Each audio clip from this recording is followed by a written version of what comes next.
আমার ডিপার্টমেন্টের বন্ধুদের নিয়ে তৈরি মুভিং গ্রুপ আজকে তার দ্বিতীয় ট্যুর অনুষ্ঠিত হচ্ছে। সকাল সকাল আমরা সদরঘাট লঞ্চ টার্মিনালে চলে আসলাম। আপনারা সকাল 6টার পর থেকেই চাঁদপুরগামী লঞ্চগুলো পেয়ে যাবেন। আমাদের লঞ্চ ছিল সকাল 8টা 40 মিনিটে, প্রিন্স আওলাদ 2। সকালবেলা এবং অফ সিজন হয় ভিড় তুলনামূলক কম ছিল এবং আশেপাশে বরিশাল বিভাগে অনেক লঞ্চ নোঙর করা ছিল। লঞ্চে উঠেই আমরা চলে আসি লঞ্চের ছাদে। আমাদের সবার জন্য এটি ছিল প্রথম নৌপথে ভ্রমণ, তাই সবার মাঝে একটা আলাদা আনন্দ উচ্ছ্বাস ছিল।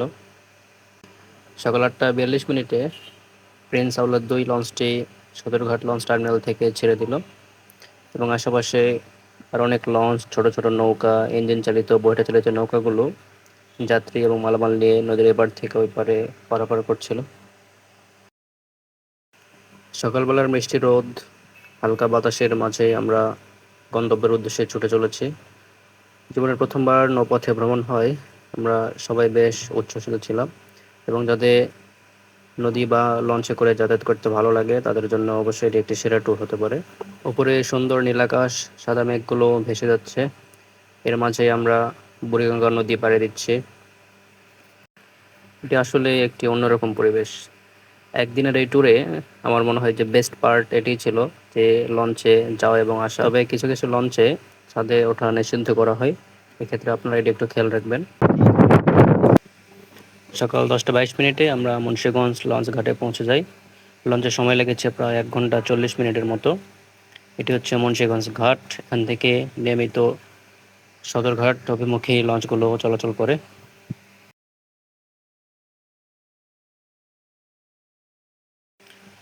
ঘাট থেকে বাইরে বেরোলেই আপনারা এখানে স্থানীয় অটোরিকশা পেয়ে যাবেন। আমরা গাড়িতেই হালকা নাস্তা শেষে একটা অটোরিকশা ভাড়া করি। আমাদের গন্তব্য হচ্ছে অতীশ দীপঙ্কর মেমোরিয়াল কমপ্লেক্স। ভাড়া পড়বে জনপ্রতি 40 থেকে 50 টাকা। আমরা আমাদের প্রথম স্পট অতীশ দীপঙ্কর মেমোরিয়াল কমপ্লেক্সে চলে এসেছি। এটি পণ্ডিতের ভিটা নামে পরিচিত। এটি মুন্সিগঞ্জ শহরের সদরেই বজ্রযোগিন ইউনিয়নের মধ্যে অন্তর্ভুক্ত এবং গেটে ঢুকলে আপনারা এখানে টিকিট পেয়ে যাবেন। টিকিট হচ্ছে জনপ্রতি 20 টাকা। এটি হচ্ছে পণ্ডিত অতীশ দীপঙ্করের সম্মানার্থে, স্মৃতি রক্ষার্থে একটি টেম্পল সহ ছোট্ট একটা সুন্দর জায়গা, সুন্দর গোছালো বৌদ্ধ ধর্মের কিছু মূর্তি এবং আশেপাশে ফুল দিয়ে সুন্দর করে সাজানো।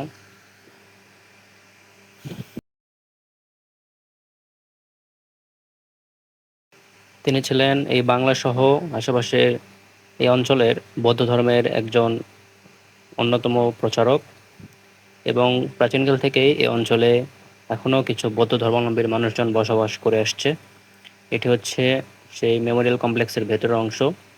আশেপাশে বৌদ্ধ ধর্মের অনেক গুরু সাধক, তাদের ছবি সহ সংক্ষিপ্ত তথ্য দেওয়া আছে। বাইরে বেরোলেই এরকম ছোট একটি টেম্পল দেখতে পারবেন।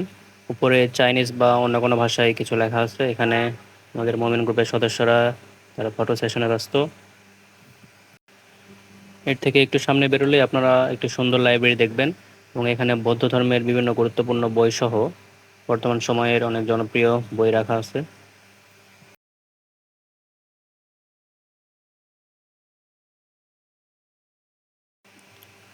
এটি হচ্ছে লাইব্রেরির সামনের অংশ। সামনে রয়েছে সুন্দর একটি বাগান।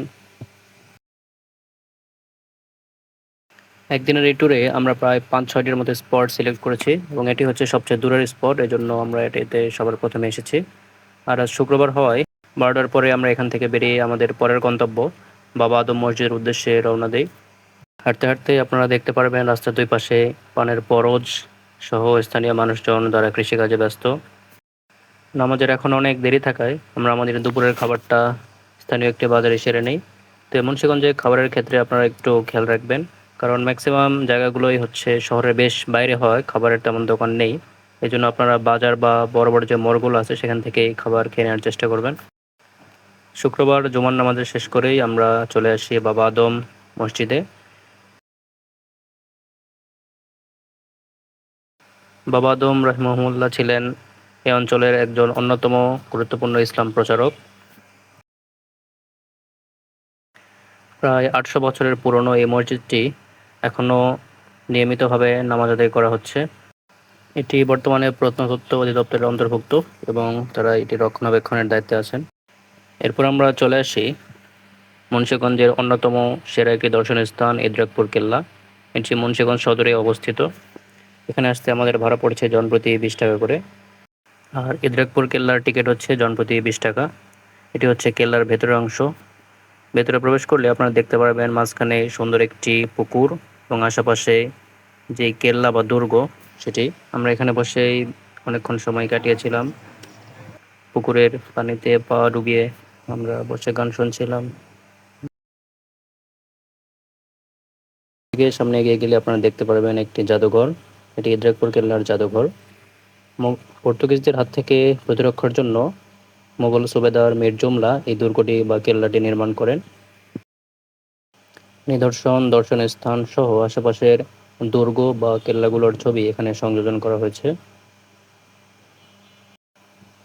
ইদ্রাকপুর কেল্লা ভ্রমণ শেষে আমরা সামনে হাঁটতে থাকি এবং সামনেই রয়েছে সরকারি হরগঙ্গা কলেজ। এটি মুন্সিগঞ্জ জেলার সরকারি কলেজ এবং সারা বাংলাদেশের মধ্যে অন্যতম একটি সেরা প্রতিষ্ঠান।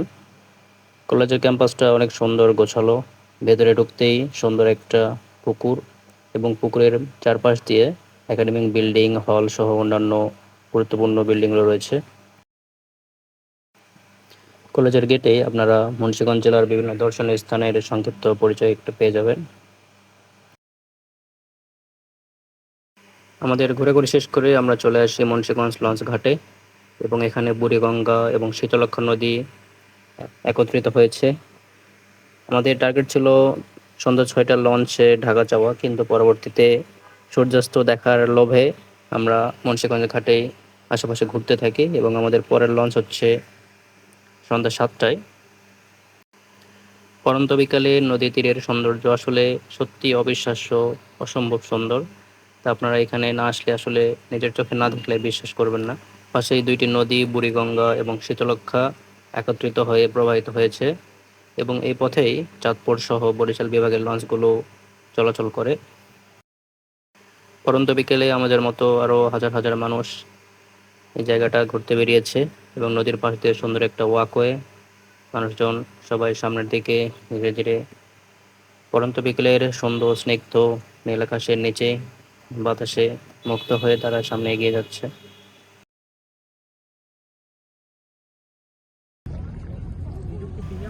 বর্ষাকাল হওয়ায় নদীর পানি যথেষ্ট ভালো ছিল এবং লঞ্চ সহ ইঞ্জিন চালিত নৌকাগুলো নিয়মিতভাবে এই পথে চলাচল করছে। আমরা নদী পাড়ের সৌন্দর্যের এই অসাধারণ লোভ সামলাতে না পেরে একদম নদীর কাছে চলে গিয়ে পা ডুবিয়ে নদীতে বসলাম।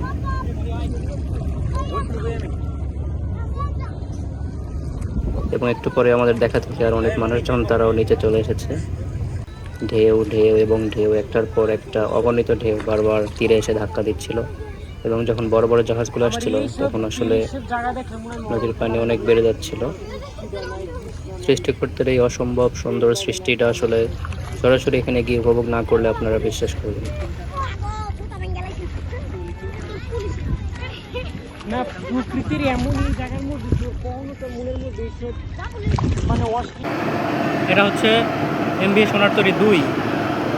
আর এই যে আমাদের আরেকটা লঞ্চ চলে এসেছে এমবি নড়িয়া 5। এই মুহূর্তে মুন্সিগঞ্জ লঞ্চ ঘাটে সংঘর্ষ কিছু না হয়ে শান্তিতে চলে যাচ্ছে। আচ্ছা, সাদা নামাজ পড়তেছে, দেখো তাই না? সাদা নামাজ পড়তে ঘুরে যাবে, ওই কেবলা ঠিক রেখে পশ্চিম দিকে দেখতে পড়তেছে।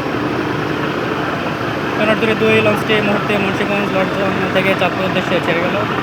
আর সারাদিনে অনেক ঘোরাঘুরি শেষে আমরা সন্ধ্যা 6:50 নড়িয়া 5 লঞ্চে করে ঢাকার উদ্দেশ্যে রওনা করি। এটি ছিল আমাদের মোমেন গ্রুপের দ্বিতীয় ট্যুর এবং নদীপথেও আমাদের দ্বিতীয় ট্যুর। তাই ঢাকার আশেপাশে নৌপথে ভ্রমণ সহ পুরনো ইতিহাস, ঐতিহ্যের প্রত্নতাত্ত্বিক নিদর্শনগুলো দেখতে চাইলে মুন্সিগঞ্জ হতে পারে আপনাদের অন্যতম পছন্দের একটি জায়গা।